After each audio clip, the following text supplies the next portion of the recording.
End of December, Congress announced that Eric Schmidt, the former CEO of Google, and 11 other people would run a new biotech commission out of Washington. The goal here is to get industry and outsider advice on the future of the biotechnology industry broadly to guide Congress's decision, particularly on spending on biotech. But when we looked at Eric Schmidt's investment, it turns out that in his personal investments through a venture capital fund called First Spark Ventures, Schmidt has an interest in at least 3 biotech investments.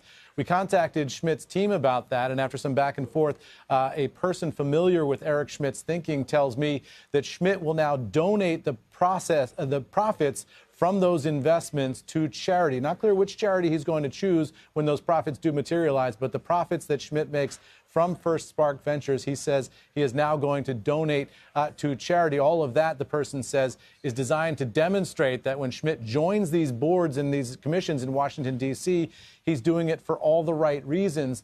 Now, this isn't the first time, Tyler, that Schmidt has taken on a role like this. He's done a number of these, and we reported back in October that when he joined and chaired the Federal Commission on Artificial Intelligence, he actually made as many as 50 investments in artificial intelligence companies during the time he was chairman of that commission through personal money or through entities, venture capital investments and the like that he controls. So this is a new approach now for Schmidt. He's, through a person familiar with his thinking, telling us that he's now going to donate these profits to charity, Tyler. Does he, let me ask a couple of questions here, one after another. One, sure. Does he maintain that he does not control the investment decisions in these funds, number one? And number two, what about other members of this particular biotechnology commission? Do we know anything about whether they have investments in biotech companies as well?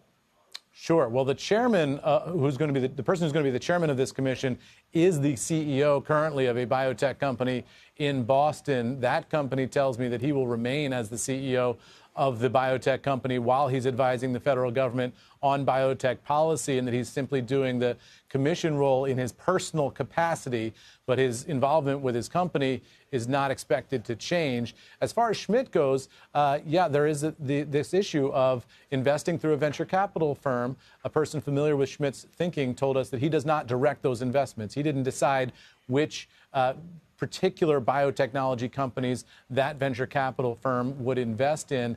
That said, he has a personal financial benefit from those biotechnology investments. And when you talk to ethics experts in Washington, they say the conflict of interest issue there is real because you worry about somebody making decisions to feather their own nest in a position of power like that rather than for the good of the country.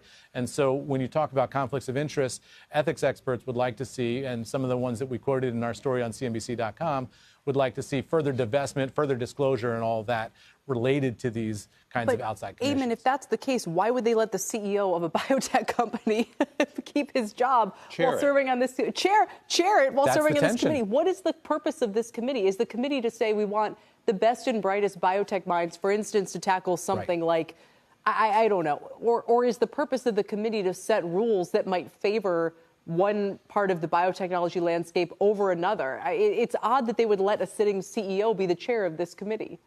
The purpose is to gather the best outside, minds on biotechnology to guide the federal government. Particularly in this case, it was created by the Congressional Armed Services Committees. So particularly in this case, through a defense prism on how to approach biotech. But it'll include things like guiding, spending advice, where investments should be made in order to further America's biotechnology dominance in the world.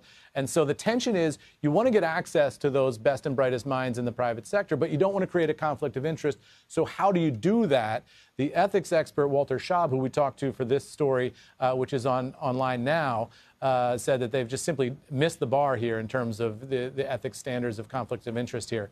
There is a way for the best and brightest to be involved in congressional decision-making, and that's through congressional hearings and testifying on Capitol Hill and giving their advice in a way where everyone knows sort of who they are, what their axe is that they're grinding in particular, whether they're talking their own book or not, all that on the public record. This is a little bit more obscure, a little bit more hidden, and some folks in the ethics community think that these commissions need to be scrutinized a lot more because it allows enormous influence from people in the industry who tend to benefit from some of those decisions. It seems very bizarre. It's great reporting, Eamon. Thanks for bringing it to us. We appreciate it. You bet. Thanks. Eamon Javers.